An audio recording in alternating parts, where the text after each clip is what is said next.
Paulo se preocupava continuamente com os crentes que haviam se convertido ao Senhor Jesus Cristo. Ele se preocupava para que esses crentes permanecessem unicamente em Cristo. Confiar unicamente no Senhor Jesus Cristo. Não serem enganados com falsas teologias. Em Filipenses 3, nós vemos a mensagem do apóstolo Paulo aos crentes. Onde encontrar a alegria? Onde encontrar a alegria dos crentes?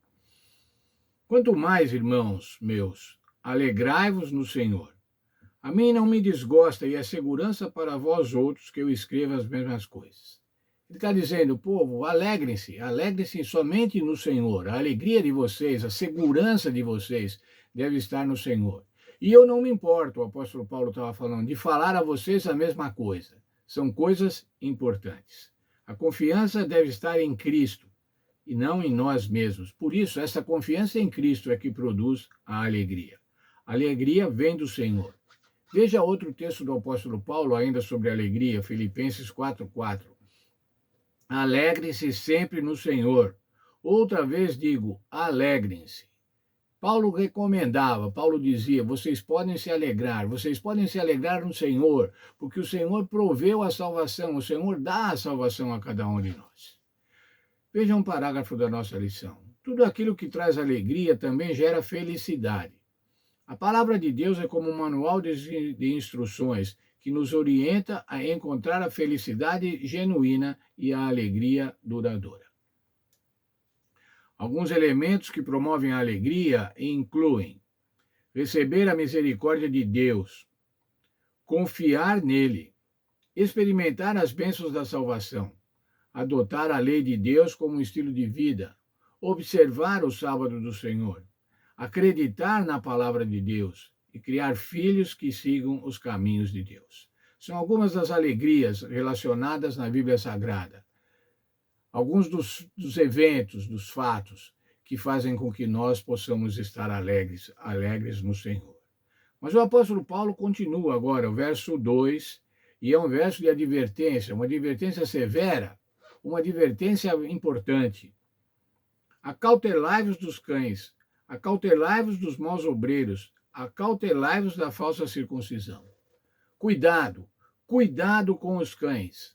Na verdade, ele estava dizendo que os cães eram aqueles que apresentavam doutrinas falsas. E os cães, aqueles que praticam o mal, ou os mutiladores, que exigem a circuncisão. Cuidado com esses obreiros falsos. Cuidado com esses maus obreiros. A advertência enfática de Paulo, cuidado, é repetida 3 vezes, algo único nas Escrituras. Parece que os filipenses entendiam bem a ameaça do qual Paulo estava se referindo. Em vez de tratar de 3 problemas distintos, esta advertência parece se direcionar a um grupo de falsos mestres, descritos de maneiras diferentes. Quais eram esses falsos mestres? Esses falsos mestres eram alguns cristãos judaizantes. Ou seja, haviam se convertido ao cristianismo, mas entendiam que ainda deviam praticar ritos judaicos, tais como a circuncisão. Entendiam que os gentios, esses cristãos judaizantes, que eram judeus de origem, entendiam que os cristãos gentios, os novos convertidos gentios, deviam passar pelo rito da circuncisão para poder pertencer ao povo de Deus. No contexto de Israel, essas pessoas perversas ou não religiosas eram diversas vezes chamadas de cães. Esses falsos mestres também foram descritos como maus obreiros. Além disso, Paulo acusou de falsa circuncisão, literalmente de mutilação, indicando que, como na Galácia e em outras regiões, eles tentavam impor a circuncisão aos cristãos gentios, contrariando as decisões do Concílio Apostólico. Concílio Apostólico, que você quiser buscar, vá ver lá em Atos, capítulo 15. Mas veja o verso 3, ainda continuando a palavra do apóstolo Paulo. Porque nós é que somos a circuncisão, nós que adoramos a Deus no Espírito e nos gloriamos em Cristo Jesus e não confiamos na carne. Ele estava dizendo, nós os cristãos, é que somos a circuncisão, não a circuncisão praticada pelo povo hebreu durante séculos, mas que agora havia sido abolida. Não era mais necessário a circuncisão, havia sido instituído o batismo. Nós nos gloriamos em Cristo Jesus e não confiamos na carne. Não confiamos no rito judaico da circuncisão ou da mutilação. Gloriar-se ou alegrar-se em Cristo era confiar em seus méritos para a salvação. Confiar na fé, não na mutilação. Nós nos gloriamos naquilo que Cristo fez por nós.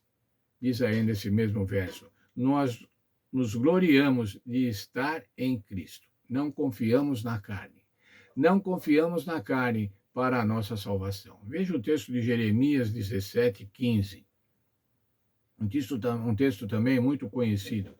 Assim diz o Senhor: maldito o homem que confia no ser humano, que faz da carne mortal o seu braço ou a sua força, e cujo coração se desvia do Senhor. Maldito o homem que confia no homem para a salvação. Para a salvação, você não pode confiar em homens, você não pode confiar na figura humana.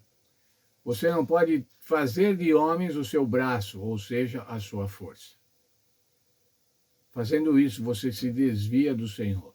Maldito o homem que confia no homem ou que confia nas obras para a salvação. O apóstolo Paulo era enfático, aqui é o texto de Jeremias, mas o apóstolo Paulo foi enfático nas suas cartas em apresentar o Senhor Jesus como uma única forma de salvação, como o único meio de salvação, e um meio de salvação gracioso. Que essa mensagem do apóstolo Paulo também seja a mensagem para cada um de nós. Confiarmos unicamente no Senhor Jesus Cristo para a nossa salvação.